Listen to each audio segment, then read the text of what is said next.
بيان علاج الحزن والاكتئاب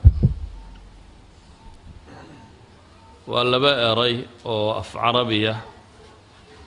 لكن علمك نفسك معنى كلا أنت بدن خويا لنكره وداوينت الحزن ووضنا كنا شين وحلا sadness الاكتئاب نوع depression أف صومالي أملا أوروغو أما مروغو ولع والبهار والول يعني رياضة صار لوران كراملا وكو معنى ددوي أري كان لبدا أري اللغة العربية واسكو معنى وكل حيل ديرينون حزن هو مروغو اكتئاب هو مروغو لكن في الشدة والمدة الزمنية بيكو كلا قديسين اكتئابك waa murugo ka weyn xusniga xagga waqtiga ay joogayso iyo marka loo eego xagga xoog badnida ama inta ay ka xoog badan tahay ta kale luqada carbeed حزن الرجل حزنا وحزنا يعني waa murugooday weeyaan كئب الرجل أي تغيرت نفسه وانكسرت من شدة الهم والحزن ونفتي سابر برطي مروغو دراديد يوروغو يورحمو ولذلك بردولك وكلا وحيد هدان اكتأب وجه الأرض أي تغير وضرب إلى السواد حزنه مركا ندبقو صنقنا مركا مروغدو وعاطفة كمد العواطف الإنسانية يعني واحد هذا قفك بني آدم كعواطف بولا يسكسه هرشيده أو كم موجية مشاعرتي سامة دريمديسة عواطف تاسها هذان مثلا عرو بقى فرحة ريرين رالهاشيو فردشو وعواطف قفك بني آدم كسوفشه ولذلك عواطفته دمانتود إلهي بكو أبو ريقفك مثلا مسألة التانية إلهي القرآن كوحكو لي وأنه هو أضحك وأبكى رب سبحانه وتعالى إسقى وحكا قسلية وكؤوهية إذن وحن لنا أصل المسألة حزنك هي مرقدة هي اكتئابك أصلها ومن فطرة الإنسان أما قفك بن آدم كأبورك سيكمديها إلى أن القرآن كوحكت المام يقولن اهبطوا منها جميعا فإما يأتينكم مني هدى فمن تبع هداي فلا خوف عليهم ولا هم يحزنون آدم ينتي لسعتي مركي لغا سو ساري جنة وحال يدلك ودادغا هدي هانون حقيقة إذن كيما دبا إلهي سبحانه وتعالى عد الرعدة هانون كاسي فلا خوف عليهم ولا هم يحزنون بقى كركودا ما أهانين مروغنا كركودا ما أهانين سيبا عدة الرميسي مالنت قيامها يوم القيامة بقى يمروغة تونا قفك كركي سماها مسلم كا إلهي سبحانه وتعالى القرآن كيم بدن بمركا حزنك كقوى الرمية يسوق الشيء فطري يعقوب يمروغدي سبا إلهي القرآن كقوى الرمي موسى هو يدي يمروغدي دي با إلهي القرآن كقوى الرمي بل النبي عليه الصلاة والسلام يمرقوين صامرا إلهي قرآن كنت المامية ومررك قاركود لقر ريبيو ولا يحزنك الذين يصارعون في الكفر إنهم لن يضروا الله شيئا يريد الله أن لا يجعل لهم حظا في الآخرة ولهم عذاب عظيم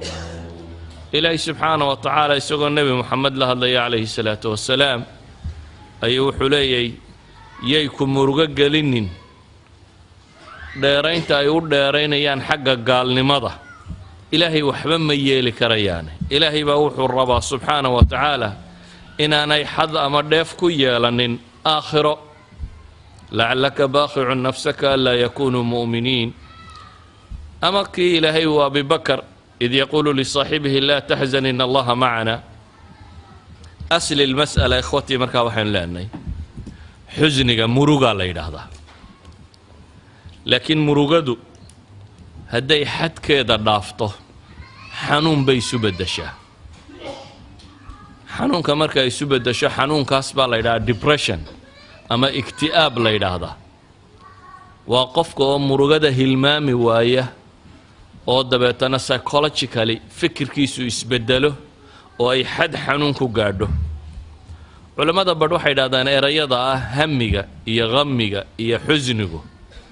waa saddex erayoo isku macno ah laakiin wakhtigay ku kala gedisan yihin bay yidhaahdaan xusniga waa murugo wax tegaya qamiguna waa wax markaa ku haysta murugada ka taagan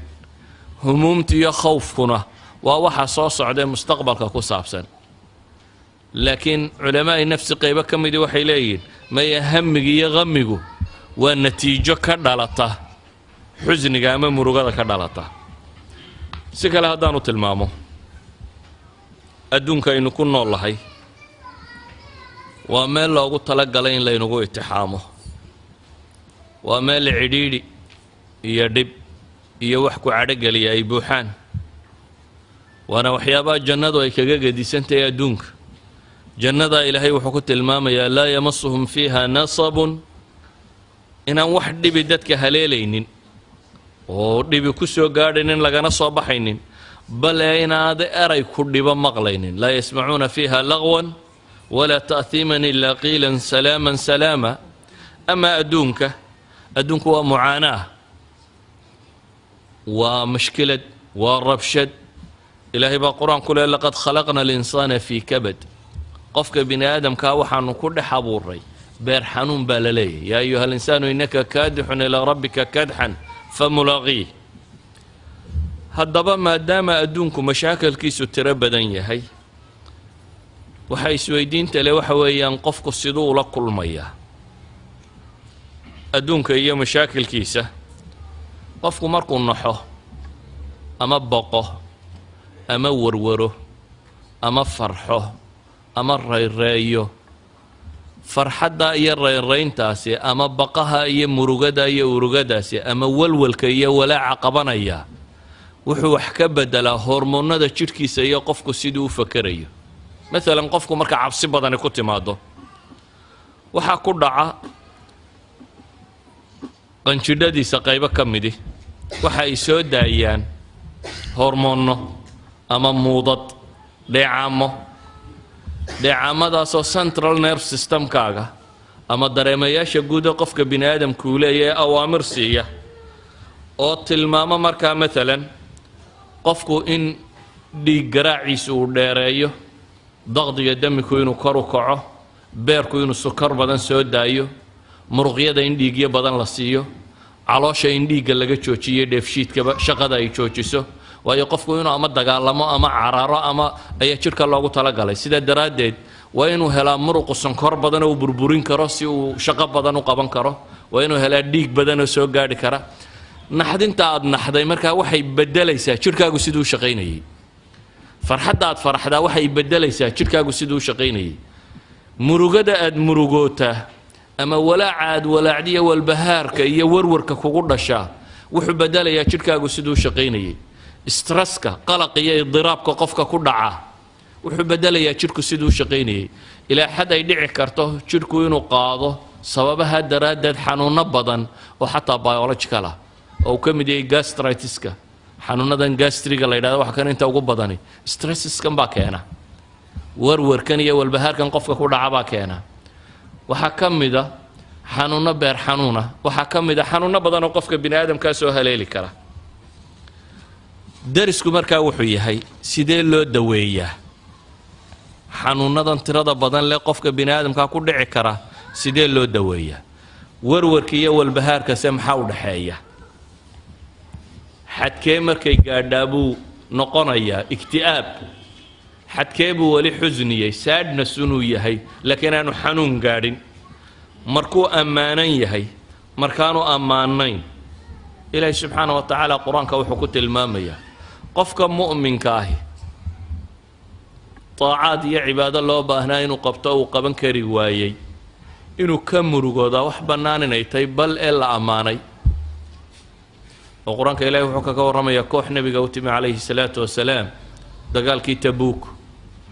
oo aan haysanin waxay raacaan ama ku dagaalamaan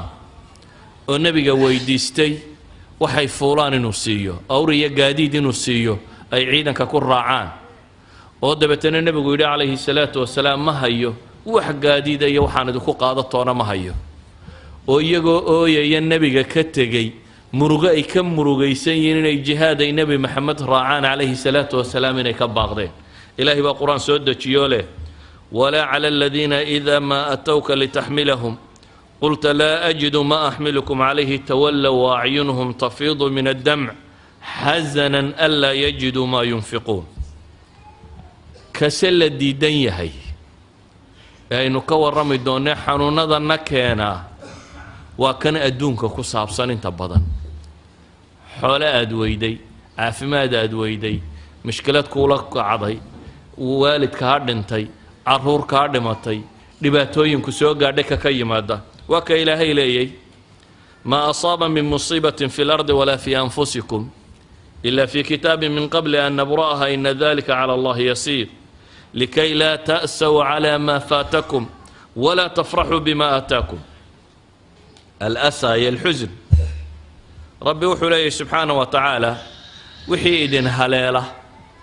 مصيبة الدنيا كركة إذن كو هليلة أما نفتي إن هليلة وحي هاي وحكو قرآن كتابك ربي وقدر كيسة كمدة سيدنا وحى الله سيقرأ لكي لا تأسوا على ما فاتكم سيدا نقمرقون أما إذا نقور حمون وحي إذن دافي ربي ليه سبحانه وتعالى إذن حزنك قاركي وشيء محمودة أما الله أماني حزنك قاركينا وشيء مذمومة أما سلعايي نبي عليه الصلاة والسلام وحاوت الماما يا أحاديث بدن مرغوين صومري مرغوين كمثلا قاركو كوبان هدينو كتل مامنو sida xadiidka bukhaari warinayo kale markii nabigu calayhi salaatu wasalaam uu taa'if qabtay reer maka markay diinta ka dhagaysan waayeen ee uu raadceeyey meel kale inuu tago oo bal diinta lagaga dhagaysto ee reer taa'if thaqiif uu tegey ee reer thaqiifna ay dumar iyo carruur iyo wax magarata ku direen dhagax lagaga soo saaray ee nabigu isagoo dhiigu ka daaya haddana dib uu uga soo noqday ayaa nabigu wuxuu leeyahay calayhi salaatu wasalaam فانطلقت وأنا مهموم على وجهي فلم أستفق إلا وأنا بقرن الثعالب وأن دقاقي النبي عليه الصلاة والسلام أنا أقول مرغيسا حقي وجهي يقول وما نسقى دقاقي النبي عليه الصلاة والسلام ما نسوى براروجين ما نسوى سوكعين أما سوى وحمان قرنين إلا يعني قوم مريم ويانا ماشى الله إذا قرن الثعالب مركان مريي صعد كيوم بين سوقا دايبو النبي عليه الصلاة والسلام يعني مرقدي هيسين النبي عليه الصلاة والسلام مركا حسان مدح كورو قاضي يبوي مركا حسان كي ملك الجبريل وكور كيغا تاغن oo dabeetana la yeedhayo oo la farayayn malaga buuraha ilaahay u soo diray oo hadii uu rabo buuraha kan rabbi intuu gooyo in korka laga saarayo duulalka kan أو نبينا عليه الصلاة والسلام ليي ما يولي الرجان قبا وحن كرجا قبا دبر كودين إلهي كسو صاره كو إلهي عابد قال قالت بور الحج على قبا ولي نبي محمد عليه الصلاة والسلام مركز وحلي وحن رجك قبا دبر كوده إن الله كسو بحيه قال ربي عابده وحكم إذا مروغين كي نبي قصو مريم هدين قارك لك التلمامنو markii al-Isra wal Mi'raj ku dhacay ee uu soo noqday ee Quraysh ay imtixaantay ay beeniyeen ay yiraahdeen waxba ma adarag ee uu nabigu u sheegay inuu intaaba soo maray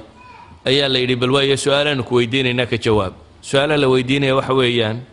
Bayt al-Maqdis ya al-Babadis ya xaq uu kala jeeday nabiguna dahabeen buu soo galo intuu ku tukaday Ilaahay ka dheelmiyay markaas baan kurbaday buu nabigu leeyahay alayhi salaatu wasalaam su'aalaha la weydiinayay iyo meeshii aanan waxba ka xasuusanin إلهي سبحانه وتعالى وكشفيه مركاسي دبتنا وهبها عبسن باليدو وحي ويدين يم بسيدو دانو أركاب النبي عليه الصلاة والسلام كوها يكوى الله مدي وحي تلمام أيان قفكو إنو مروغون كرو لكن تانا إنو كور رمينا كوى ماها تانا إنو كور رمينا وحويان واتو حنونة أو قفك حنون قارسين كرتا حنون كاسي wadna xanuun buu isu bedeli karaa dhiikar buu isu bedeli karaa romatism buu noqon karaa قرحة المعدة على الحنون بالنقن كرا إن حتى سنكروا قال شيء نقن كرا وحن نقن كرا حنون هذا صرنا نقار كم إذا واحد السبب كربا علماء ذو يرهدان ورور كي والبهار كمركا وحدك وقارو درس كمركا وحكو سابسيسي محا علاجه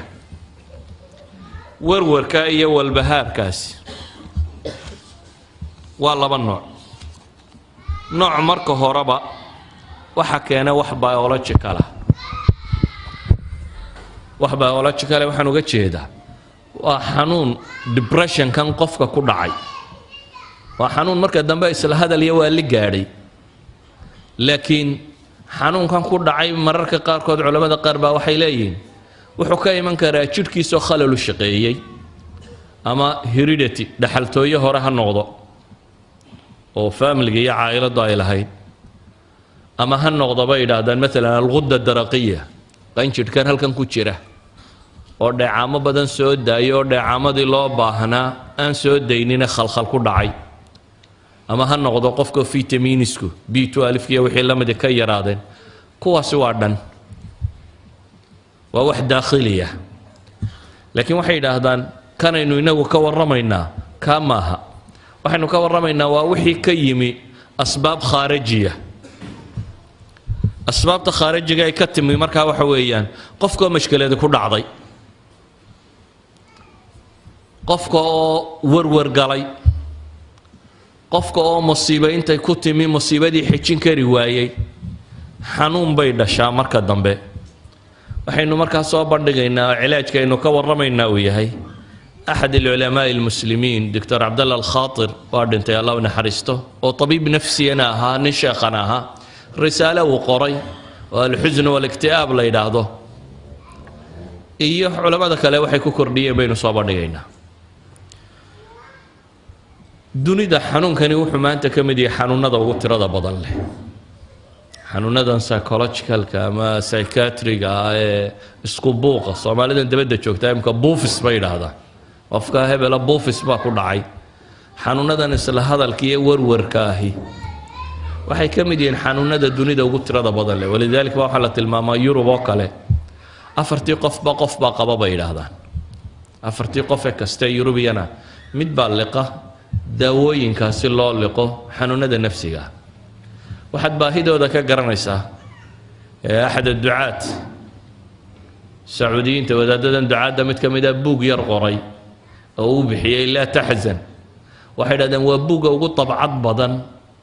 في عربي كقرن 3 مليون نسخة لقى يفسد ودات كي بهالك بوق بوك تاجر لا تحزن ببوق الله يراضى وهي سويدين تله ضدكو هدانا حنونك ودا قبنا مباهدا اطمئنان كيبال لواي ويان ضدكو حصلون دي يدغناشيه قلبك هبا لمي مركاسا وروريه والبهار الدنيا اسراع اسكن بانا انتي سبدان كاني ما علاج بين لنا مركا ما دواء وهرين وحين لنا كتابك قرآن هي سنة النبي عليه الصلاة والسلام وقاية هي علاج بوك صارور وحلقة دور صده ورور كاية والبهار كاسي وكصارور ومركه هرب الدفعية وقفك اللازمة أنا كل عينين إن شاء الله تعالى كخارج جاين كورمين وحكى لك صارور وحلس كجد ويه وقرآن حديث بله دور قضب بين مركات البامنا قضب ككوات وحويا وعقيدة إسلامية قفك مسلم كي وكور وريه والبهار يريه قفك عن مسلم كاهين عالم الإسلام وكير يسوق كم مشكلات بدن هدنا وكحنون يريه مرك الله يقحنون هذا والوركيه والبهار كقصابسا يضاي هيدن وما دام مشاكل كي لا كتر بدن وكتر بطه أيها هذا كير يبين لنا سببته محي سببته كواد وحن لنا ومسألة القضاء والقدر قفك مؤمن كي وحر رميسية وعقيدة دي سكمد القضاء والقدر وحر لكي هي إلهي قضيه سيا وحي وقري وحي دعا وحقرنا يا وحرب بقرينا يا هي وأنا كالنبي يقول عليه الصلاة والسلام واعلم أن الأمة لو اجتمعت أن ينفعوك بشيء لم ينفعوك إلا بشيء قد كتبه الله لك dad oo dhame hadday isu tagaan oo rabaan inay ku anfacaan kuguma anfici karaan wax rabbi kuu qoray mooyaane hadday isu wada tagaan oo rabaan inay ku dhibaanna kuguma dhibi karaan wax rabbi kuu qoray mooyaane waataynu aayadda hadda soo akhrinaynay ma asaaba min musiibatin fi lardi walaa fi anfusikum ila fi kitaabin min qabli an nabra'aha ina dalika cala allahi yasiir wixii balaayaba dhacaba ilaahay yidhi horaan u qoray waana ilaahay agtiisa wax ka fudud maxaa sidaa loo yeelay likay laa ta'saw calaa maa faatakum baa ilaahay leeyay si aydan uga murugoonin oo uga warwarin oo uga walbahaarin wixii idin dhaafay walaa tafraxuu bimaa ataakum sidaydan ugu kibrin oo u qooqin wixii uu idin siiyo hadduu ku siiyana inaad aayar ilaahay u mahad celiso waanad qooqin berriba way lumi kartaaye haddaad weydana inaad waxba murugoonin waad tidhaahdaa alxamdu lilaahi calaa kulli xaal إلهي أد ما هذا سبحانه وتعالى إذا ودو قفك مؤمن كاهي عرور كدمتي حاس كدنتي شقا وايي مكان وايي وروركية والبهار كاي كو أبورتا حنون كما النقضة in Western society wadannada reer galbeedka waxa caanka ah recession iskan dhaqaale markay dhintaan intaas oo dad aba istila waayo boorsadii ba khasaartay oo lacagta gashaday dabeetana waxa la oranayaa maanta waxa istilay intaas oo dad ah sababtu waa maxay boorsadii lacagta khasaartay meelahan suuqyada lacagta markaba soo raraaba degay inay waashaan oo dhakhtarka la dhigo iyo inay istilaan labada mid u baabay noqotaa inuu kaws kaga siiyo oo intixaar u sameeyo suicide iyo in wali dhakhtarka lala dhigo ama qofka muslimka ah inkastoo ay xanuun ku beerayso hanti uu waayay ama qof uu jeclaayo ka geeriyooday ama kan laakiin durbadiiba wuxuu rumaystaa in rabbi qadaray dabeetana wax weyn kuma noqoto القضاء والقدر إيمانك للرمية مركا wax badan buu ka taraa shayga labaad ee leena wax badan buu ka taraa waxa weeyaan al-iimaan bil yawm al-aakhir oo qofka mu'minka ah wuxuu rumaysan wax kasto dhib oo la timaada adduunkuba inuu wax yar yahay oo macna badan la lahay wax qiimo leh markaad weydaaba la naxaa laakiin adduunka gabigiiba nabigu wuxuu leeyahay alayhi salaatu wasalaam law kanat ad-dunya ta'dilu 'inda allahi janaha ba'udah ما سقى كافرا منها شربة ماء حديث إمام الترمذي ورني الشيخ الألباني نحس صحيحة كتل مامية أدون دمانتي بإلهي أكتي هدو قرب كان يعكل لقيا كان يعلى قيب قيبية كان يعانا وفايدة لعين أيا هدنا لقيب قيبية وحلت المامي قرب كيد أدون دمانتي بإلهي هدو كان يعقرب كيد إلهي أكتي كتشوغو قيمة انت لك هدو كلي هاي قال كوبيا كما سيين باليري قال لك ما ورابيه إذا قفك مؤمن كي وحو الرميسيه أدون كوبا قيمة لو ورورو وح قرب كان يعكير دي الله ما واشو ساد ردد قفك مؤمن كي وحو الرميسيه آخره ولذلك من النبي وحو عليه الصلاة والسلام حديث كلا إمام الترمذي ورينيه سنة الشيخ الألباني صحيح كنت الماميه من كانت الآخرة همه نك ورور كيسو آخرية هي إلهي سبحانه وتعالى جعل الله غناه في قلبه إلهي غني نمديس قلبي سيالا غني نمد هو قلبك ما هك عنت وحا كجرا قعنت وحا كجرا مرر بدن إيمان لان بابا لغا سيقادا هنغوري سو الدنيا ما وقت كبليان كايستا بليان كلو رادين يادي بليان كيسو ما موقضه قفك بني آدم كي انت بدن انت قعنتي سكجرته iyo mashruuca uu ka fakarayo mar kasta mashruucu ka fakaraya weyn hadaad $1 haysato waxaad ku jirtaa project $10,000 baad wada markaasaad silaada talo sagaalka kale yaa ku dara waa dukaan aad u fiican baad dhigan lahayd ka 10,000 haysta mashruuc 100,000 ku jira ka mashruuca 100,000 haysta wuxuu wadaa mashruuc milyana idan qofka bini'aadamkii hantida jeebkiisa ku jirta marnaba kuma filla وإلا ددتك أنت دركتها ويسكا سيحان لا يددي كله تكفلن يهاي تدبدن بورا لا وروحي عن عوني لهين تنكدم أنا يوان استاي وأنا وسك فريسانية بحب الدهلي ما هي لكن بني آدم كو عين كماها ولذلك بقى النبي عليه الصلاة والسلام وحلي إنك آخر همجي ستهي غني ما إلهي قلبي سياله wixii ka kala daadsan oo dhan ee adduunyada Ilaahay waa soo ururiya ninka adduunyo hamigiisa ka dhigtana faqri baa labada indhood loo saaraa buu nabigu yiri adduunna waa ka kala yaacawn oo waa raadcadeedun buu ku jira ma joogo idan qofka mu'minka aakhira rumaysani adduunkan hadduu wax ka waayo ama wax dhinac maraan ama wax ka xumaadaan wuxuu rumaysan in Ilaahay aakhira ay ka weynto oo aakhira raadcaynayo waxa kamida مسائل كعقدي قفكو إنه اطمئنان قلبي يكون عكينا الإيمان بأسماء الله وصفاته إلهي مقعيدي سي صفات كي سوى ونكسن رمين تلا الرميو مركات الرميسو إلهي سبحانه وتعالى هو الملك المالك إله بقر كه وحول بيسقو هنتين ويي عزيز كه حكيم كائن ويي واحد رميسان تهي لله ما أخذ وما أعطى waxa uu ku siiyana inuu isagu leeyahay wax uu ka qaadan inuu isagu leeyahay daadu walba waxba ma lahayn rabbigi ka qaaday rabbigi ku siiya hadana qaaday qofka rumaysan inuu rabbigi maaliga yahay rumaysan rabbigi inuu xakiim yahay oo wax kasta halku ku suuban yahay dhiga walow adiga aanad markaa ku muuqanin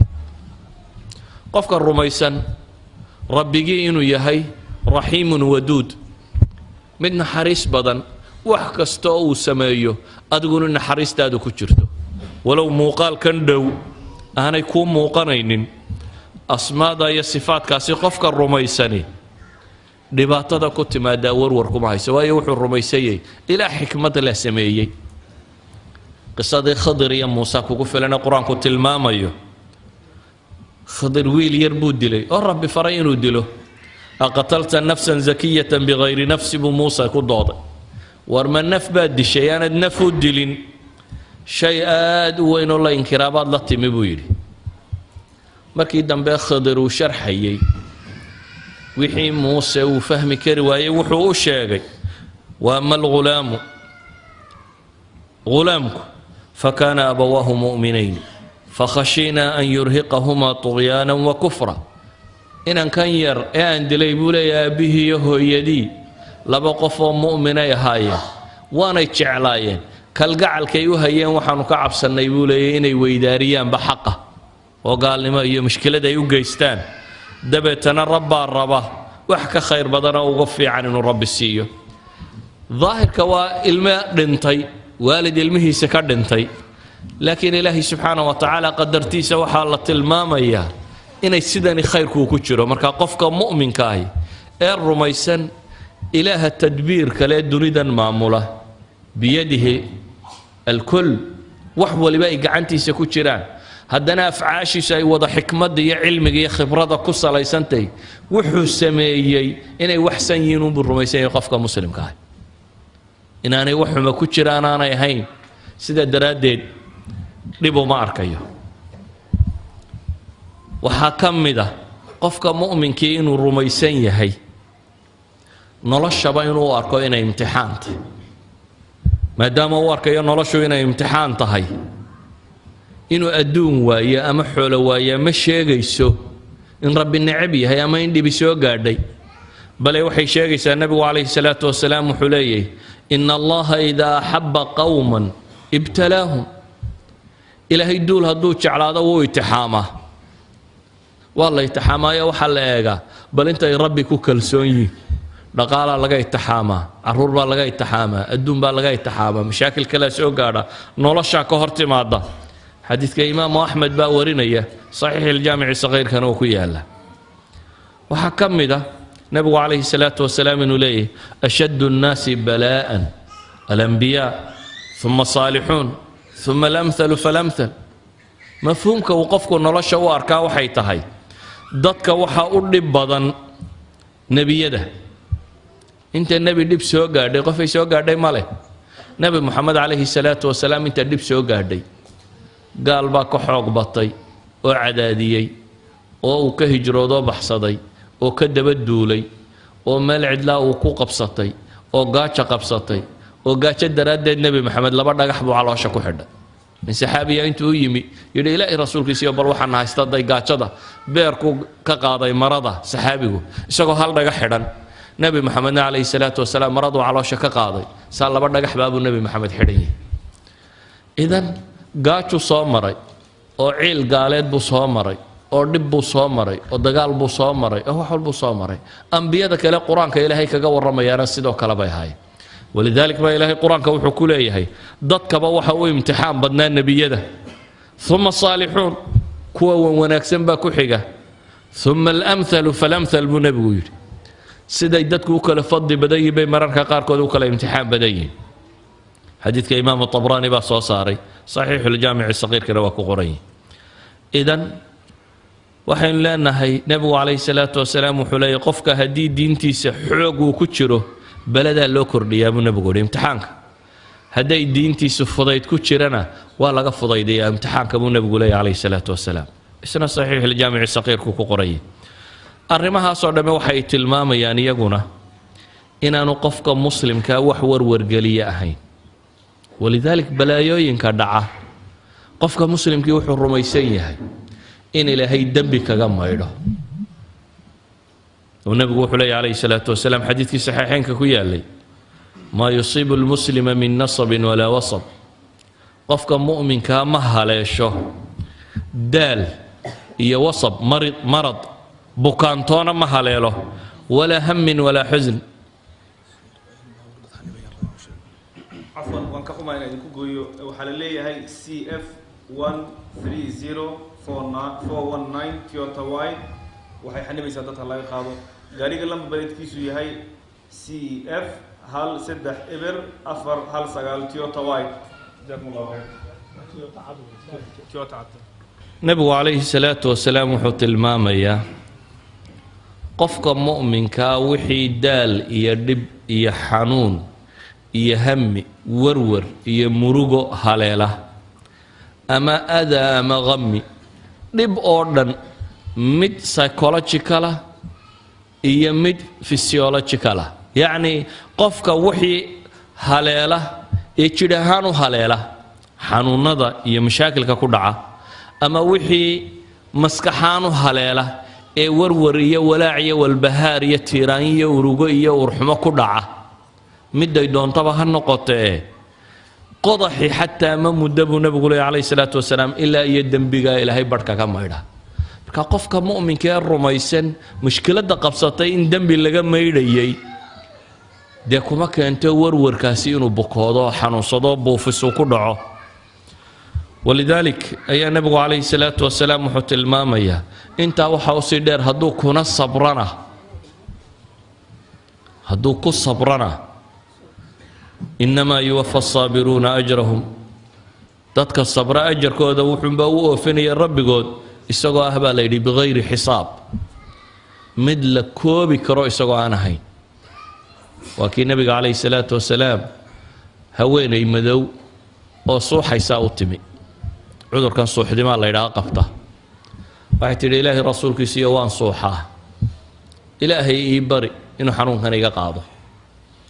nabigu wuxuu ku yidhi calayhi salaatu wasalaam haddaad rabtana rabbaan kuu baryi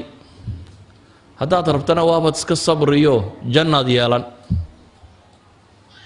waxay tidhi oo xanuunka haddaad iskaga sabro janno ma helaya ha baa la yidhi haddaad ku sabrto jannaad helaysa bes ilaahay rasuulkiisiiyo waa sabrayaa bay tidhi xanuunkaygaan iska qabayaa laakiin midh kale ilaahay iga bari marka aan suuxo ayay cawradaydu muuqataa ee inaan ilaahay cawradayda kashifin oo aanay muuqanin intaa un ilaahay ii weydiin nabigu calayhi salaatu wasalaam intiibuu ilaahay u baryay saxaabadu waagii dambe wuxuu odhan jiray qofka raba qof ahlu janna inuu arko buu ibnu cabbaas odhan jiray islaantaa madoobe halkaa fadhida arag islaantani waxay janno ku mutaysatay waxay aqbashay imtixaankii alla imtixaamay inay ku sabirto iyadoo aakhiro ajar ku raadinaysa imtixaankii ilaahay imtixaamay innaga waxaa laga yaabaa dhammaanteen xanuun yara hadduu inugu dhaco calacalka iyo warwarku inuu inaga tiro bato stress iyo qalaqa inuu inagu rido laakiin nabigu calayhi salaatu wasalaam wuxuu leeyahay haddaad iska sabirtid ajar baad leedahay waxaynu sheegaynoo dhammi waxa ay tilmaam ka yihiin masaladuu nabigu yidhi calayhi salaatu wasalaam cajaban liamri lmu'min qofka mu'minka arrinkiisaaba yaab leh buu nebigu yidhi waayo arrinta qofka mu'minka oo dhammi waa wada khayr cid kaloo arrinkaasi u sugan yahayna ma jiro waayo hadduu badhaadho iyo barwaaqi iyo nabad helana waa mahadnaqa haddii dhib iyo mushkiladii soo gaadhana waa sabraa arrinkiisuba markaa waa wada khayr buu nebigu leeyahay calayhi salaatu wasalaam yacni adduunka intaad joogto waa mumtaxin baatay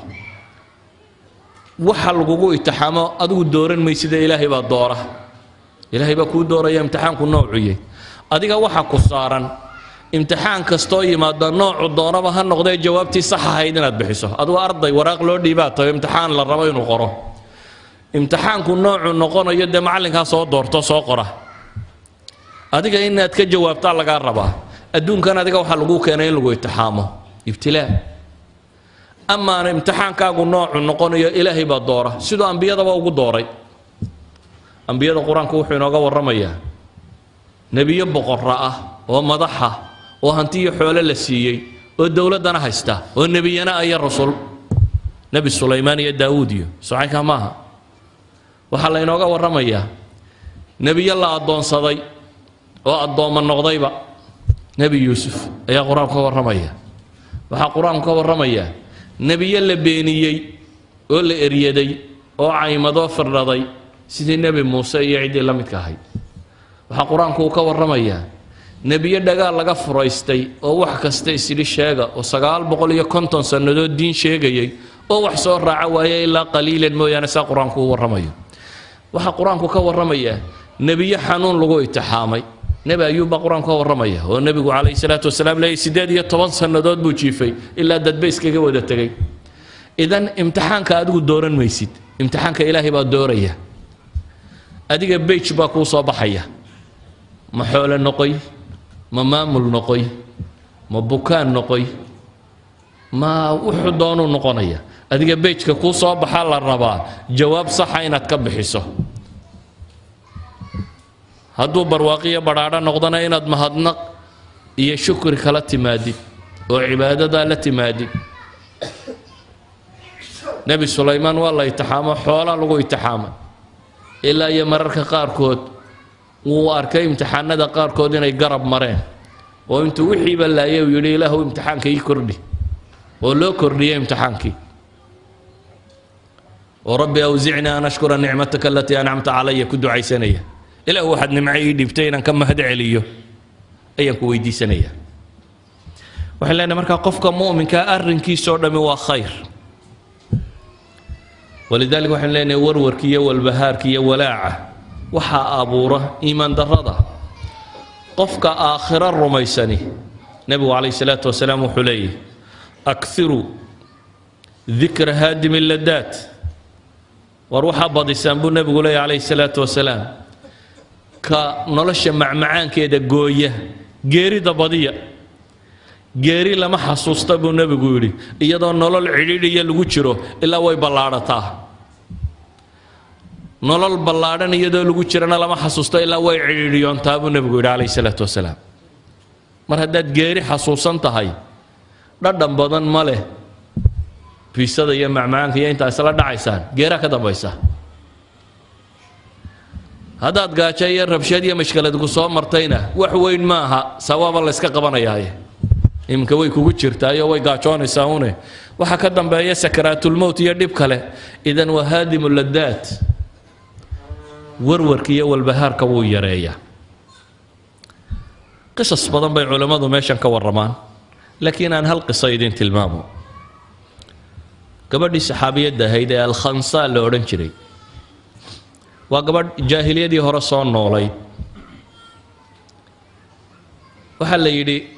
gabay badan may aqoonee 2-3 bayd bay tuuri jirtay waagii hore dabeetana walaalkeed baa la dilay walaalkeed markii la dilay ayuunbaa gabay laga soo daayay gabayga dee dadku waxay idhahdaan marar badan ciilka iyo murugada iyo tiiraanyada keenta gabay baa khansa laga soo daayay waxay ka mid tahay carab marka gabayada qaybta arrathaa la yidhaahdo baroordiiqa gabayada la yidhaahdo af soomaaliga kuma badna soomaalidu gabayada baroordiiqa la yidhaahdo kuma badna haddaad raadiso wax yar baad soo helaysa laakiin carabta dhaqankoodii aad buu ugu badnaa islaantan khansaa la yidhaahdaa waxay ka mid ahayd gabayada baroordiiqee carabiba taqaano kuwa ugu badan gabadhii tirisay walaalkeed baa la dilay ilaa xad bay gabayadeedu gaadhsiisnaayeen ay tidhaahdo yudakirnii tuluucu shamsi sakhran wa abkiihi likulli guruubin cadceed kastoo soo baxdaabay tidhi waxay xasuusisaa walaalkay sakhar ahaa cadceed kastoo dhacdaana way iga oohaysaa weli waa baryay iyo gabal dumayba sakhar baan ku xasuustaabay tilmaamaysaa walowlaa kahratu lbaakiina xawlii calaa ikhwaanihim laqataltu nafsi bay lahayd haddii lala yahay dad badan oo walaaladood dhinteen oo agtayda ka ooyaya haddaanan kuwa ku sabrayn oo arkayn bay leedahay beri horaaba nafta iska goyn laha ee markaan arkay qaar kaleoo walaaladooda la dilo oo oohinun ku gaabsaday ayaan anna isidhi bay leedahay oohin ku gaabso islaantii sidaa ahaydee walaalkeed sakhar waxa gabay la yaqaana af carabiga culuum ilbalaaqa lagu daraaseeyo adabkiiyo balaaqada gabayada rataaga ee ugu tirada badan le islaanta leh ayaa islaamtay markay islaamtay bay iyadii iyo inimadeedii waxay yimaadeen dagaaladii waaweynaa ee islaamiga xarbi alqaadasiya dagaalkii qaadasiya la odhan jiray ee beershiya dagaalkii ugu weynaa ee iiraaniyiinta lagu jebiyey furuska waa dagaal uu hogaaminayo sacd ibn abi waqaas axad alcashara almubashiriin saxaabo badanina ay la socoto 30 kun oo ciidan muslimiin oo saxaabo badan baa jooga 100 kun oo gaaleedna xagga kale joogaan dagaal adag oo dhex maray waa dagaalkii ugu weynaa ee beershiya lagu burburiyo ayaa muslimiinta dhex maray iyo nimanka gaaleed khansaa 4 wiil oo ay dhashay baa marka kan muslimiin oo dagaalka ku jira hal subax baa 4tiiba la dilay 4tii wiilba waa la dilay dabeetana khansaa baa loo yimi waxa la yidhi wiilashaadii 4 ahaaba maantay go'een maantay shahaado qaateen waxay ku jawaabtay ilaah baa mahad iska leh waxaan si rajaynayaa in rabbi subxaanahu wa tacaala aakhira nagu kulmiyo nin walaalo ana intaasoo sannadood bay gabyaysa 4tay dhasho maalin qura wada go'ayna waxba may noqonin maxaa u dhaxeeya waana iyadii habartu waa habartii islaantu waa islaantii waxba iskama bedelin waxa isbedelay iimaan islaantu waa islaantii waa qof dumara dumarku way ka depressionka way kaga badan yihiin baa la yidhaha ragga mashaakilka way uga jilicsan yihiin waxaa kaloo la yidhaha qofku markuu da' sii gaadhaba mushkiladda wuu uga jilicsan yihin oo ninka dhallinyaradii waxa laga yaabaa inuu is idhaahdo weli jaanis baad haysataa laakiin nin 60 sii maraya hadduu xoolo waayo waxaad moodaa inuu is leeyahay noloshu dee waa iska soo gabagaba wakhtigaad xoogsan lahaydna soo dhaaftay way ku badataa baa la yidhaahdaa qofku markuu da'du sii weynaado iyadoo da'deedii soo kortay oo weli gabadhiiya 4 mar laga wada dilay markaasaanay waxba iska bedelin waxay leenahay sababta waxa weeyaan waa iimaanka qalbiga degay iyo caqiidada degtay qodobka koowaad markaa waxaan leenahay daawadaahi waa caqiidada qofku uu si fiican u fahmo qodobka labaad ee daawadaahi waxa weeyaan waa attaqwa walcamal الصaalix ilaahay qur-aanka wuxuu ku leeyahay man camila صaalixا min dakarin aw unhaa wahuwa mu'min qofka camal suuban sameeya ee lab ama dhadig ah isagoo mu'mina falanuxyiyannahu xayaatan طayiba waxaanu noolaynaynaa baa ilaahay leeyahay nolol fiican walanajziyannahum ajrahum biaxsani ma kaanuu yacmaluun aakhirana wixii ay camal samaysteen baanu ka abaalmarinaynaa nolosha fiicani waa maxay bay yidhaahdaan culimmadu waxay yidhahdaan nolosha fiicani waa nolosha sacaadada iطmi'naanka leh waa nolol sheegaysa deganaanshiiyo inuu qofku deganaado oo aanu warwarin oo walaacin oo walbahaarin taa macnaheedu waxa weyaan qofku hadduu cibaadadiisu fiicnaato dikrigiisu bato ilaahay uu ku xidhnaado alaa bidikri illaahi tatma'inu lquluub ayaa ilaahay qur-aanka ku leeyahy ilaahay xuskiisa ayaa qalbigu ku xasilaa qofkii cibaadadiisa iyo khayrkiisu bataa u xasilaa waxaan leenahay waxyaabaha keensanaya in iimaanku in la daweeyo xanuunka kan waxaa ka mid ah nabiga calayhi salaatu wasalaam camalkaas saalixa iyo iimaankaas iyo dikrigaas iyo aakhiro rumaynteedu wax badan bay bedelaan waxaa la leeyahay weli gawaadhaa laga cabanaya gaadhi cy 71616 oo buluu ah oo karoollo ah oo moodhalladii gaboobay ah halkuu yaallaha laga qaadaa la leeyahay gaadhi cf ah oo 130419 oo caddaan ah oo Toyota ah isagana ha laga qaado meeshuu yaallo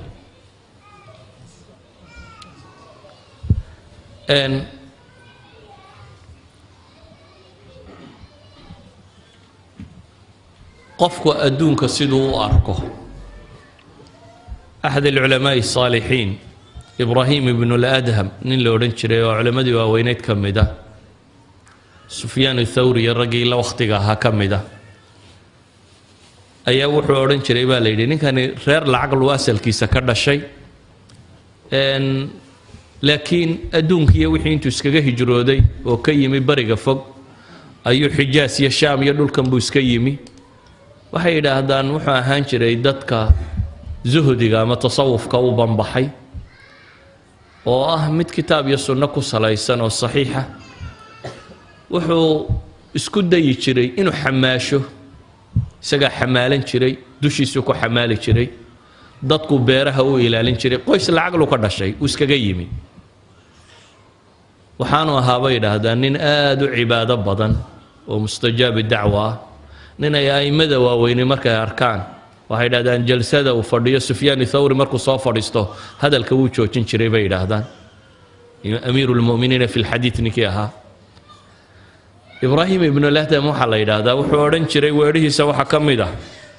wallaahi inana la fii nicma low yaclam biha almuluuku wa abnaa'u lmuluuk lajaaladuna calayha bisuyuuf nicmaanu ku jiraa buu leeyahay ilaahay cabsidii iyo daacadii ayaanu ku jiraa iyo deganaanshiiyo hadday ogaan lahaayeen buuhi boqorrada iyo kuwa carruurta boqorradu dhaleen seef bay nugula diriri lahaayeen laakiin waanay garanayn buu leeyahay waxaanoo nicmaha adduun iyo xoolo iyo isku qabsi adduun iyo baabkaa uu ka tegey waxaa la yidhahdaa aabbihii markuu dhintay xoolo badan buu ka dhintay dabeetana nin addoomihii ka mid ah aabbihii ka dhintay oo 10 kun oo dirham sida ayaa isagoo jihaad ku sii jira baa la yidhi buu u yimi wuxuu yidhi aabbaha wuu geeriyooday xoolo badanna wuu ka geeriyooday intana waan sidaa 10 kun anna waxaan ka mid ahay addoomihii aabbaha wuxuu ku yidhi intuu eegay baa la yidhi adiguna xor baad 10 kunna adigu ku tagoo qaado nabadgelya aadna isna wuu xoreeyey 10 kuna uu sitayna isagu siiyey yacni zuhdiga la sheegaya kaas buu ahaa aan adduun qiimo la lahayn kuwaasi waxay ahayd mutma'in alqalb waayo cid bay ismay haysanin dadka dunida ku nool iyo waxa gacantooda ku jira waxay ka warramayaanba meel dhow bay u arkayeen in dad la xuso may arkayeen waxay arkayeen rabbigood la xuso ilaahay xuskiisa iyo ammaantiisa mashquul ku ahaayeen saa daraaddeed reer nebi aadam waxba kale ma dhaxaynin waa dad mutma'in alqalbiya oo sacaado ku nool buufiskuma dhaco waxaa ka mid a waxyaabaha buufiska reeba ducada badan iyo tasbiixda badan oo nabiga calayhi salaatu wasalaam wuxuu leeyahay qofka ku ducaysta allahuma inii acuudu bika min alhami walxusni walcajsi walkasali walbukhli waljubni wadalaci اddayni waghalabati اlrijaal ilaahay subxaana wa tacaala wuu ka furfuraa waana ducadii nabiga calayhi salaatu wasalaam weliba tan waxay idhahdaan waa duca wiqaa'iya qofka ku ducaysta kumaba dhaco kaga ducaysta ducada cilaajigaana waxaa ka mid a bay dhahay xadiidkii kale ahaa ma asaaba cabdan hamun walaa xasanun faqaala allahuma inii cabduk wabnu cabdik wabnu amatik naasiyatii biyadik maadin fiya xukmuk cadlun fiya qadaa'uk asaluka bikuli ismin huwa lak samayta bihi nafsak aw anzaltahu fi kitaabik aw callamtahu axada min khalqik aw istaaharta bihi fi cilmi اlghaybi cindak an tajcala alqur'ana rabiica qalbii wanuura sadri وجلاء حزني وذهاب همي إلا أذهب الله همه وحزنه وأبدل مكانه فرجا nabigu calayhi salaatu wasalaam labadan xadiid midna wuxuu leeyahay waa duco wiqaa'iya qofka ku ducaysta kuma dhaco waxa kani midna waxaa la leeyahay qofku ku dhaco ee ham iyo warwar ku dhaco ee ducadan akhriya ilaahay baa ka fujiya ilaahayna dee nabigiisii wuxuu ku leeyahay calayhi salaatu wasalaam walaqad naclamu annaka yadiiqu sadruk bima yaquuluun waxaanu ognahay baa ilaahay leeyahay subxaana wa tacaala inay laabtaadu cidhiidhiyoomayso waad xusnigaasi dareemayso waxay ku hadlayaan iyo cayda iyo ceebta iyo waxay kaa sheegayaan daraaddeed laakiin ilaahay wuxuu ku leeyahay fasabbix bixamdi rabbika wa kun min asaajidiin ilaahay u tasbiixso adigoo ku dheehayo ku maraya rabbi xamdigii kuwa sujuudana ka mid noqo rabbigaana caabud inta geeriye kaaga imanayso taas baa ah ama weedhihii nebiyullaahi yuunus uu lahaa laa ilaaha illaa anta subxaanaka innii kuntu min aldaalimiin waxaasoo dhammi waxa weeyaan waa waxyaabaa lagu daweeyo waxaa ka mida bay culammadu yidhaahdaan inaad xasuusato adduunka aad ku nooshay dhib kastoo ku haysata mid kaa dhib badan inuu jiro qoladan cilaajka nafsigaa samaysa culimmada psychologiguna waxay yidhaahdaan waa cognitive bay yidhaahdaan therapy waa qofka in la qanciyo amase inaad rumaysato aswa ilixtimaalaat qoladan dadka dawaysa psychiatriga iyo psychologigu dadkooda buka intay isugu yeedhaan meel ayuu dhakhtarku dhex fadhiistaa dabeetana mid walba waxaa la idhaha dhibtii iyo mushkiladii ku qabsatay ka waran markay isaga warramaan qaar bay arkaan dabeetana qofbaa wuxuu is idhahaa warile adiga waxba kuguma dhicina kuwanbaa balaaya qabsatay midba markuu mid kale balaayo kasii weyn ka warramo waa ariiq ay u cilaajiyaan dadka mardaaga ah ee ikti'aabku depressionku hayee loo keeno nabiguna calayhi salaatu wasalaam wuxuu inoo tilmaamay inaynu eegno adduunkan markaynu ku nool lahay dadka kaa liita saxaabadii u soo cabatay wuxuu ku yidhi khabaab ibnularat markuu u yimi ee uu yidhaahdaan ilaahay rasuulkiisiiyo nafti baa laysugu kaayo keenay ee maad ilaahay noo baridid maad ilaahay hiil iyo guul noo weydiisid nabigu calayhi salaatu wasalaam wuxuu ku yidhi war dadkii idinka horreeyey midkiibaa inta la soo qabto oo god loo qodo lagu rido oo miishaar halka laga saaro ayaa laba loo kala goynayay waxaasina diintooda kamay celinayn yacni idinku waa iska nooshiin un waaba laydin yaro cadcadaadiye kuwa kan labaa loo kala goynayaa maadaama laba loo kala goynaya aanay diintooda ka celinaynin adigu de waa inaad intan yar u adkaysataa dabeetana markaasuu nabigu yidhi calayhi salaatu wasalaam ilaahay baan ku dhaartay rabbi diinta tan wuu dhammaystiri ilaa iyo sanca qofku uu ka yimaado ilaa xadramoot isagoo aan ilaahay mooyaane cid kale ka baqaynin masaa'ilka aynu tilmaamayno dhammi waxay sheegayaan in qaabka loo daweeyo qaabo badan ay yihiin waxaa ka mid a baynu leenahay waxay gaaladu u yaqaaniin peak theory oo ah noloshu weji kastoo xuno ay ku tusto weji fiicanna inay yeelan karto inaad aragto inaad ka eeginoo qura dhanka xun ama si kale haddaynu u tilmaamno nebigu calayhi salaatu wasalaam wuxuu leeyahay ka kaa hooseeya eeg unduruu ilaa man huwa asfala minkum haddaad adgu xanuunsanayso mid kaa xanuun daranunbaad arki haddii faqri ku hayo mid kaa liito kaa faqri badan baad arki ha eegin inta ku dhaanta ee inta badan waxaad u fiirsataa kuwa noloshoodu kaa liidato dee weli c f yadiinii baa socda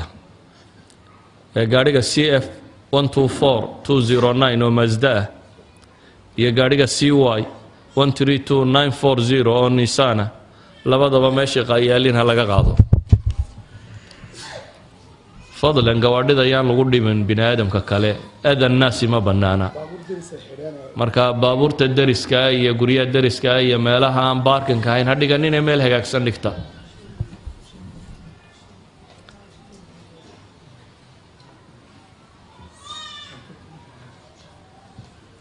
يعني waxa uu nabigu calayhi salaatu wasalaam inoo barayaa inaad eegto mid kaa hooseeya taa macnaheedu waxa weeyaan inaad ogaato mar walba nicmo inaad adigu haysato maalan qofka aan hantida haysan waxa laga yaabaa inaad aragto mid aan hanti haysan oo caafimaad qaba laakiin haddaad weydiiso wuxuu ku leeyahay maxaan caafimaadka ku haystaa derbigaasaan fadhiya gaajaan u liitaaye wuxuu arkaa inaan waxba qabin cagsigiisa waxaa laga yaabaa inaad aragto mid milyaneer ah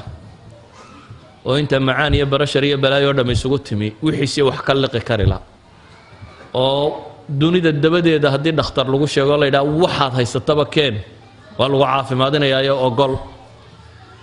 hadduu kan caafimaadka qaba waxaa layna yidhi bal kuwa buka soo egtay hadduu dhakhtarka tago oo waxa dad jiifa iyo waxa nin liita iyo wax mid maalqabeen aha naftuba haysato uu arko dadka hadduu waraysto oo yidhaahdo war bal warrama waxay odhan lahaayeen waxaanu haysanno caafimaad waa siisan lahay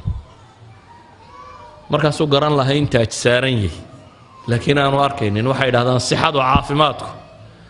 waa taaj kuwa caafimaadka qaba saaran mase arkaan kuwa buka mooyaane kuwa kale adigu waxaa laga yaabaa inaad dayrinayso leedahay maxaan haystaa waad si caafimaad qabtaa waxaad haysataa caafimaad idan nolosha gebigeeduba waa sida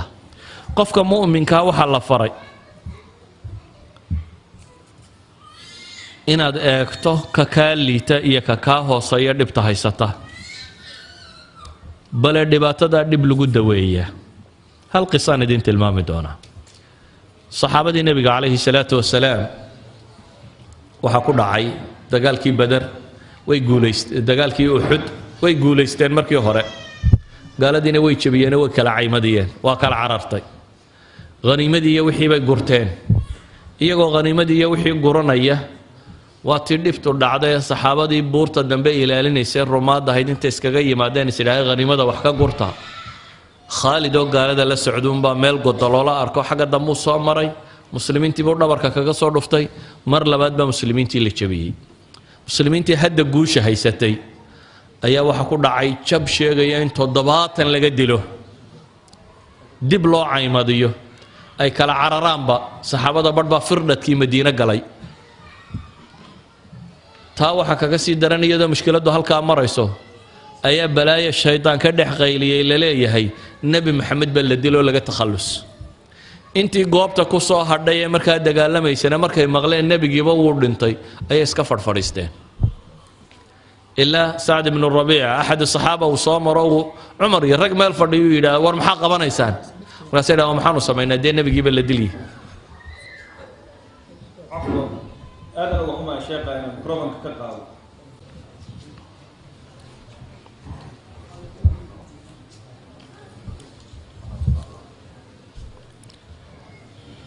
saxaabadii waxaasoo mushkiladii ku dhacday ilaahi subxaana wa tacaala siduu u daweeyey buu ka warramaya markii la yidhi nebigiina dhimaya iskaba fadhfadhiisteen ilaahay qur-aan buu soo dejiyey uu leeyahay waxaa rabbi tilmaamaya id tusciduuna walaa talwuuna calaa axad والرسول يدعوكم في أخراكم فأثابكم غما بغم لكي لا تحزنوا على ما فاتكم ولا ما أصابكم والله خبير بما تعملون إلهي وحلي واحد حسطان مركزي يا عيسين بالليل النبي قاعد يبدي بسوء النبي قلنا حق الدنبيدين كي يريي ربي وحلي وحيدين كأبا المريه فأثابكم بالليل غما بغم murugo kala dul saaran baa laydinku abaalmariyay culimmadu waxay yidhahdaan murugada labaad waxay daawo u ahayd murugadii hore waayo fij'atan baa la tasxiix culamaa'i nafsi aayaddan markay sharxaya waxay leeyihiin saxaabadii markii hore way jabeen waa murugoodeen oo haziima ku dhacday mar labaad bay haddana murugoodeen markii la yidhi nebi maxamed ba dhibay tii hore waxay ku ilaabeen tan dambe oo nebigii baa dhintay baa la yidhi calayhi salaatu wasalaam mar qura fij'atan waxaa caddaaday inaa nebi maxamed dhimane uu dagaalka joogo goobta taagan yahay dabeetana waa farxeen farxadday nebi maxamed ku farxeen waxay ilaabeen wixii hore oo dhan idan labada hammigii hore haziimada waxa ilowsiiyey baa la leeyahay hammigii dambe ah nebigii dhimay markay been noqotayna dib bay u farxeen waxa laga daweeyey xusnigii oo dhan walidalik baa ilaahay leeyahay likay laa taxzanuu calaa maa faatakum fa ahaabakum baa la yidhi ghamman bighammin maxaa loogu abaalmariyey hamiga dul saaran likay laa taxzanuu calaa maa faatakum baa ilaha yidhi si laydinka masaxo tii hore oo wixii hore a idinku dhacee mashkiladaha a u ilowdaan idan balaayooyinku way ismasaxaan iyadoo balaayo ku haysato mid kaa daran haddaad aragto taadii waad ilaabaysaa adigoo balaayo ka badan rajaynaya hadday yaraato maalan gaadhaa kula qallimay adiga iyo afartaadee carruuraba aad mi yar baashay hadhow baad soo mirowda bal warraba baad tidhi markaasaa lagu yidhi yararkii labaa dhintay waxaa laga yaabaa inaad tidhahda alxamdulilahi rabbi alcaalamiin waayo waxaad lahayd afartiiba tage laakiin markaan laba qura waad ogashay haddii lababa soo hadhay ilaan halkaad joogtay aad ka fakaraysay waxay ahayd inaad afartaba weydo laakiin haddii lagu yidhi war labaa weli kuu nool waxaa laga yaabaa inaad u aragto musiibadu inay khafiif tahay idan masaa'ibtu waxay yidhaahdaan culammadu badhba badhka kale waa lagu daweeyaa walidaalik baa waxaa la leeyahay war dadka kale dhibtu haysta arka waxaan ku soo koobaynaa wakhtigii oo dhammaadaan malaynaya wakhtigoos ka yar daraaddeed waxaan ku soo koobaynaa waxyaabaha wax lagu daweeya waxaa ka mid ah xusnu dan qofka warwarkiiyo walbahaarkani ku dhaco marar badan mala xun buu qaataa dabeetana wax walba uu ka shakiyaa inaad maxmalka fiican saarto dhakhtar baad tagtay dhakhtarkii baad hore weyday waxaa laga yaabaa inaad tidhaha inuu ila kulmaa baanu doonaynin ama ninkan waa isnacno inuu daweeyo ma rabo wakhtigii waa gaadho waxaa laga yaabaa inuu faylkaagii waayo uu daydaeyo waxaa laga yaabaa in gaadhigii uu soo socday traffic jam dhacyo aanu meeshaba soo gaadhin waxaa laga yaaba xusnu danni haddaad ku xambaarto warwar kugu hayn mayso haddaad se mala xun markiiba sii qaadato warwar bay kugu reebaysaa walidalik baa ilaahay wuxuu inaga nahiyey yaa ayuha aladiina aamanuu ijtanibuu kaiira min adanni ina bacda danni iimun waxaynu u baahannahay oo ka mida waxyaabaha nolosha lagu daweeyo dhibtu markay dhacdo sida loo tasarufo oo ah inaad u arag mushkilaadka wax weyn ee inaad u aragto shalay baan waxaan idiin tilmaamayay axadu saalixiin la yidhi nin baa la yidhi wuu ku xantay dabeetana sida caadiga ahayd waxay ahayd inaad cadhooto de marka lagu yidhaha waa lagu xamanayo qoladaasaa ku maagayso waa lagu hadalhayo waxaasay kaa sheegayeenoo dee waxaad odhan lahayd war waa layga taagla'ayay nimankaas duulkaasi waa duul layga taagla'ayay laakiin waxaan idhi intuu socday hadiyad qaaday ayuu u geeyey ninkii wuxuu yidhi niya waxaa la ii sheegay waxaan u baahnaa maalinta qiyaamaha inaad tarto xasanaadkaagii baad qaybi siisay dee anna hadiyadda baan kuga abaalguday hadiyadda tan qaada buu yidhi xantii wuxuu u arkay inay tahay dee nin xasanaadkiisii wax ka bixinaya wixii uu shaqaystay salaadii iyo soonkiisii qayb ka miduu kuugu deeqay intuu ku xamanayay waayo aakhire waxaa la yidhi dee marka laysu soo tubo qof walba qofka kale waa looga goynayaa oo xasanaadkaaga dadka loo qaybinaya haddii xasane laga waayana sayi-aadka idan haddaad si fiican u fakerayso depressionku iyo cadaadisku qofka kuma dhaco waxaa ka mida baynu leenahay qofku inuu garto amal ina maca alcusri yusra nolosha inaad amal dhigin inaad garato dhib kasta oo jirta in berrito sayajcal allahu bacda cusrin yusra in ilaahay subxaana wa tacaala u fudaydinayo waxaan ku soo koobayaa wakhtigoos ka kooban daraaddeed xusniga iyo igti'aabku marka hore qofka muslimkaa waxa keena inuu ka dheeraado oo haddaad towxiidkaaga iyo caqiidadaada iyo diintaada si fiican u rumaysato adduunka iyo qiimihiisa si dhaba u fahamtid aakhiro iyo waxa dambeeya abaalmara si wanaagsan u garatid imtixaanka rabbi iyo qadaa iyo qadarkiisa iyo adiga inta kaaga soo hagaagtay si wanaagsan aad u fahamtid tiiraanyoon maysid wax kugu dhacay ka tiiraanyoon maysid laakiin qof kasta uu xanuunku ku dhacay waxaan leenahay dhakhaatiirta la xidhiidh atibada nafsiga ahi waa dhakhaatiir wax daweeya waxaynu qaacido soo sheegnay way isticmaalaan zaa'id waxay kaloo isticmaalaan dawo zaa'id qaarkood waxay kaloo isticmaalaan kaharaba electrical shock midna ogsoonow soomaalida waxyaabaha ka qaldan waxaa ka mid ah xanuunada qaar bay ceeb u taqaanaa qarisaa qaarna way sheegtaa war xanuunadu waa isku mid haddii wadna xanuun kugu dhaco iyo haddii beer xanuun kugu dhaco iyo haddii neerfu ku xanuun iyo hadduu madaxu ku xanuuna waa isku mid midna adigu maad keenin mid walbana ilaahay baa keena waa isku mid oo mid walba cudwi jidhkaaga gobol ka mid unbaa buka كودنو حنون يا وحورن يا وني ودنا حنون يا وليتا كمدو حنون يا سو قرصنا وحسرنا waxa lagu oran doona wuu waashay wuu waalayayo haduu ila madaxa xanuunayna kuwan kale laftooda buuf isku soo ridayo oranaya war wuu waashay iska ilaaliya war maaha waa xanuun caadi ah qofka bini'aadamka ku dhaca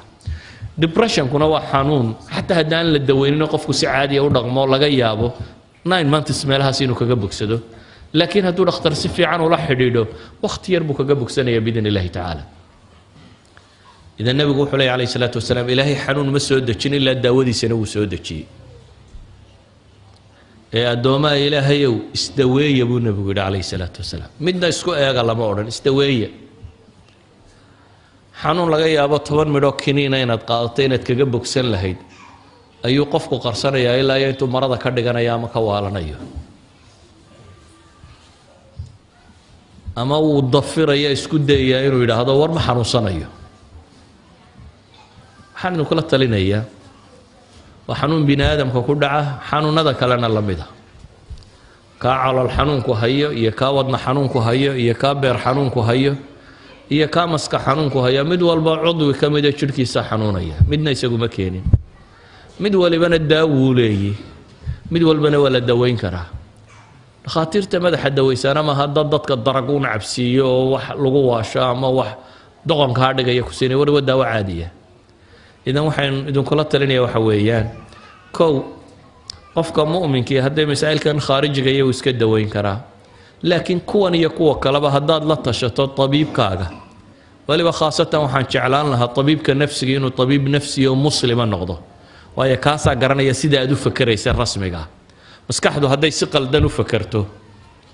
وحي سود ديسا أوامر قلدن أما قد شدد شركة كتير دعامة سود دايا وحي سود ديني عند دعامة قلدن وأما دعان الله بهنا ينصاب حابان صاب حين دبتنا شركة سيدو وحمام ولا يقل ضمية أما دعان كوانتير لوجا بهنا أبو شركة دعان بدن كسود دينية دبتنا شركة سيدو شقين ساقل ضميسة حنون هذا نفسي أنتو ذا وجبضان هداد قرصتنا حنون عضوي أنا ويسميه على الحنون بي كانان روماتيسم بي كانان وضن حنون بي كانان على ده سكرو بي كانان بلاد برشر بي كانان كل ذلك حنون نفسي هو كاني كرابع علماء هذا marka inta xanuun nafsiyo fudud iska daweyn lahayd hadhow yaad la eedaadin dhiikariya kaadi macaan ama wadna xanuun yaad la eedaadin xanuunku waa isku wada mid ah waxaad u baahantihiin haddaad buufis dareentiyo haddaad buuq dareento haddaad seexan weydiyo hadday cadhadu kaa badato haddaad cadho badan dareento haddaad shaki badan dareento haddaad wax maqmaqasho sidii qof codaduun maqlaya ama in la xamanayo haddaad midaba aragto qof uun ishiisu mararka qaarkood dad hayru caadiya wax arkayaan marar badan baanay jibankan iyo waxaan ay isu sheegaysaan ahayn ay yihiin xanuun psychological oo u baahan inaad dhakhtar tagto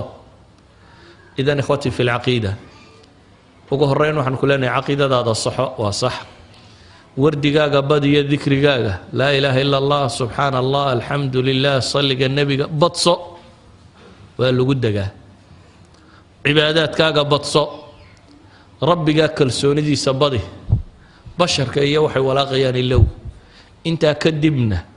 haddaad daawo u baahantahay isdaawee waa yar dhakhtar tag asalaamu calaykum waraxmat ullahi wabarakaatu وعليكم السلام ورحمة الله وبركاته جزاه الله خير الجزاء شيخنا الشيخ مصطفى حاجي إسماعيل هارون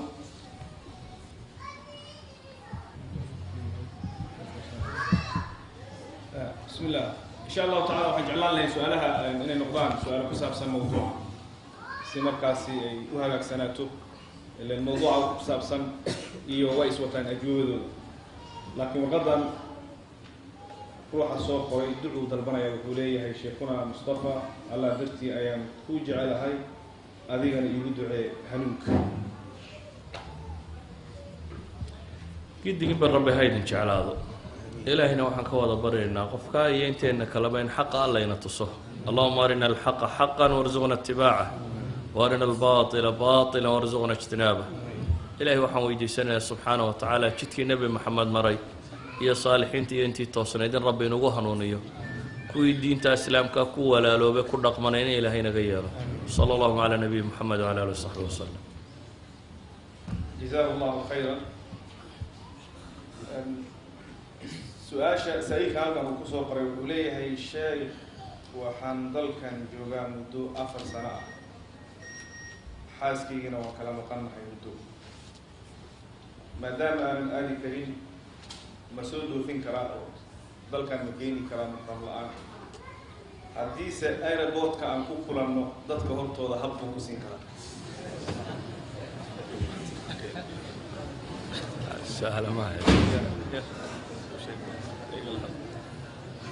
بسم الله الرحمن الرحيم Soomaalidu waxay yidhaahdaan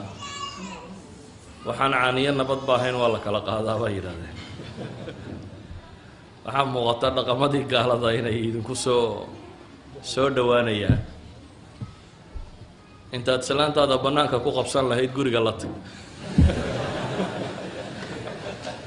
yani shareecada islaamiga xishood baa layna faray iyadoo xalaal ku ah wax layna faray xishood iyo wanaagga inaynu ku dhaqanno iyo inaan lagu tuhumaysanin nabigu calayhi salaatu wasalaam isagoo masjidka ictikaafsan ayaa haweentiisii ka midii u timi dabeetana cabaar bay u sheekaysay markii dambuu nebigu sii dhoweeyey is yidhi gurigeedii gee kadib baa 2 saxaabi ka soo horbaxeen markay arkeen nebigiiyo gabadha la socda isdadbeen markaasuu wuxuu ku yidhi calaa rislikuma waxba ha degdegina waa aniga iyo safiya buu nebigu yidhi calayhi salaatu wasalaam yacni maada allaahi bay ilayna ilaahay rasuulkiisiiyo maadaan ku tuhmaysanaynaa dabeetana wuxuu yidhi shaytaanku bini aadamka wuxuu ka maraa majra dam halka dhiiggu maraa buu maraa inaan shaydaan qalbigiinna wax xun ku ridinayo sodha nebi maxamed baa gabadh la socday ayaan rabaa idin dhahdo waa taan qabay nebi maxamed isagoo aan hab siinin ay isdhinac socdaan ayuu saxaabigii arkay wuxuu leeyay war waa taan qabay ee sidaa ogsoonow markaa mawaaqifu tuhma laysma taago iyadoo xaaskaagiiya xishood gurigiinna taga asalaamu calaykum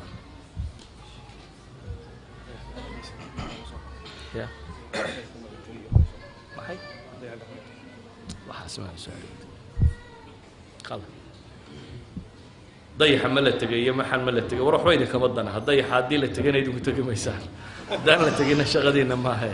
wax diin oo idin anfacaan isweydiino asalaamu calaykum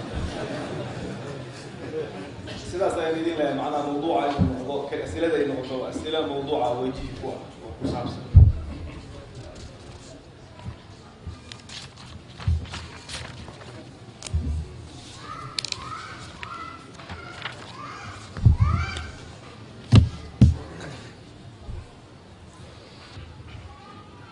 جزاه الله خير الجزاء أسئلة سيدنا وكلا وحي كفي عن انت لا جمعيه ما دام يسن موضوع علاقات خاصة لهين فلن